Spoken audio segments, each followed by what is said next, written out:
Hi, I'm Kata, or Tashka, whatever you want to call me, I don't really care. So, I'm an artist. I mainly do digital art these days, but I used to draw a lot in sketchbooks and filled one after the other when I still went to school because I never paid attention in class. And all these books piled up over the years.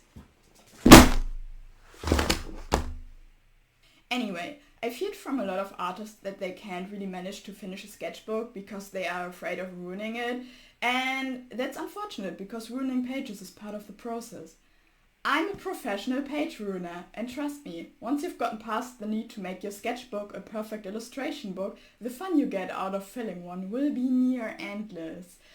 I will try to give you some tips on how to not be intimidated by it and how to fill them up without feeling stressed. First of all, stop respecting your sketchbook. This fucker doesn't deserve your respect. You hear that? You're worthless. In order to stop respecting it, you have to stop treating it well.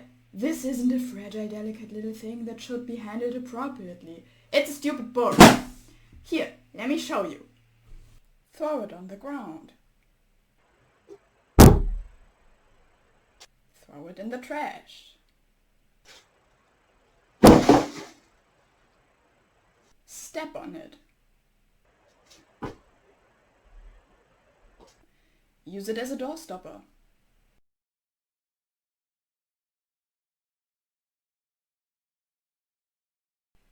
Punch it.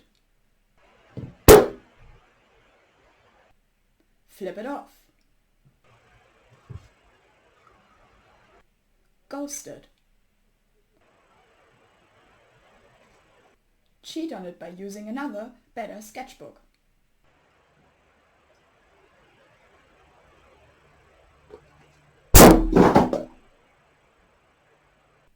Punch it again. Now that you know how to disrespect the book, just like how the customers disrespected me when I was still working in retail, it's time to actually fill some pages. And in order to do that, without getting scared about fucking up, I would like to recommend getting cheap materials. For the book itself, I would simply look out for something that has a paper texture that you enjoy working with, but one personal favorite of mine are these Dahler and Rowley sketchbooks. They are very cheap, I think these cost me around €4 each, and you can pretty much use any materials on them. I've used them for markers, watercolors, acrylic, colored pencils, and even oils, but like I said, don't make filling a sketchbook such an expensive endeavor, and think you have to own these materials in order to draw well. The reason why I own all of these materials is because I thought I need all of them in order to draw well.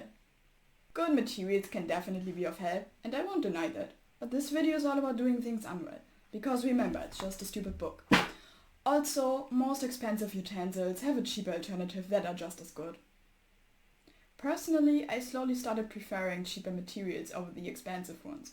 They make it a lot less stressful to actually use them because a fine liner that cost me a maximum of €1 can easily be bought new. To add on to this section about materials, start utilizing various things to decorate your pages. When I mess up, I love to put sticky notes on top and redraw that part. Now it looks way cooler. Washi tape is great. Or stickers. I have ripped out a page of an old sketchbook to stick it into a new one before. I have used baking sheets and aluminium foil too. Anything that I can draw on, I will draw in and I will put it in here. Now when it comes to actually drawing anything in here, there's of course no rules. The only thing that is stopping you is your own perfectionism and the influence of people posting their unfairly gorgeous sketchbook pages online, so you start thinking your art is worthless. But it's not. It's very worthful, in fact. Is that a word? One thing that has helped me with not caring much anymore about how my drawings look is doing my sketches with anything other than pencils. A lot of my rough sketches are done with colored pencils instead, and I do not erase unless it's really off. It takes off a lot of stress because you can technically still erase it, but not as well as pencil, so it's good practice for learning how to shut off your brain and just draw. Then I either make my clean sketch with a fine liner or a ballpoint pen. When I was a kid and teen, I doodled on whatever paper I could find. I would draw half-finished faces, facial expressions, hands, limbs, and so on, always with fine liners or ballpoint pens. In hindsight, that's probably the reason why my sketches are really loose and effortless. So if you are still too intimidated by your sketchbook, maybe start there. Try utilizing the entire page, draw over both pages, draw everything that comes to mind, and most importantly, have fun. Remember, this isn't an art book, just a sketchbook. It doesn't have to look good. This goes for everyone except me, because if I fuck it up, I'm a worthless piece of shit who deserves the guillotine. Hi, this is the obligatory section of the video where I tell you to please follow me on my other social media accounts. I'm on Twitter, Tumblr, Instagram, and Kara, where I post all of my art. And if you liked this video, consider liking, commenting, and subscribing. And if you didn't like it, consider liking, commenting, and subscribing. And other than that, I hope you have a nice day, and bye bye!